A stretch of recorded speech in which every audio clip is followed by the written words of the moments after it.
அதாவது 24 மணி நேரத்தை வந்து ஒரு 5 விஷயத்தை கரெக்டாக பயன்படுத்தணும். ஒவ்வொருத்தருக்கும் ஒவ்வொரு ஸ்டைல் இருக்குல்ல. நான் சொல்கிற விஷயத்த நல்லா புரிஞ்சுக்குங்க. முதல்ல நம்ம மனம் அமைதியாக இருக்கணும், மகிழ்ச்சியாக இருக்கணும், மனநிறைவோடு இருக்கணும், உடல் ஆரோக்கியமாக இருக்கணும். முதல் பாயிண்ட் இது. இதுக்கு நம்ம என்ன செலவு பண்ணுறோம், இதுக்கு என்ன அந்த டைமை எவ்வளோ இன்வெஸ்ட்மெண்ட் பண்ணுறோம், ஒன்று. இந்த 4 விஷயத்துக்காக.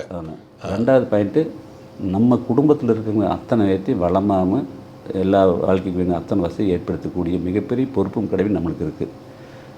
பேரண்ட்ஸாக இருந்தால் வயசான அவங்களை பார்க்கணும், கூட பிறந்தவங்க இருந்தால் அவங்களுக்கு சப்போர்ட் பண்ணணும். மனைவியாக இருந்தால் எங்கேயோ ஒரு பக்கம் போகிறது 20 வருஷம் கழிச்சு நம்ம வீட்டுக்கு வந்து நம்மளுக்காக குழந்தை வச்சு நம்ம வீட்டில் வந்து நம்மளுக்காக வாழ்ந்துட்டு இருக்கிறவங்களுக்கு அவங்களுக்கு வேணுங்கிற வச்சு அவங்க வீட்டை விட நம்ம நல்லா செல்வாக்க நல்ல வளமாக வச்சுக்கணும், செஞ்சு கொடுக்கணும். நம்மளுக்கு பிறக்கிற குழந்தை நம்ம வயிற்றில் பிறக்கணும் அப்ளிகேஷன் போட்டுலாம் வரல. அவங்களுக்கு வாழ்க்கை தேவையான அத்தனை வசதி வாய்ப்புகளையும் எல்லாத்தையும் நம்ம அவங்க பண்ணி கொடுக்கக்கூடிய மிகப்பெரிய காட்ஃபாதராக நம்ம பொறுப்பெடுத்துக்கணும். அப்போ நம்மளுடைய குடும்பத்தை சரியாக வழிநடத்தக்கூடிய ஒரு காட்ஃபாதராக பண்ணணும். இந்த ரெண்டுக்கு பொருள் வேணும். பொருள் இல்லாமதுக்கு இந்த உலகமே இல்லை. பொருள் இருந்தால் தான் இந்த உலகத்தை நடத்த முடியும்.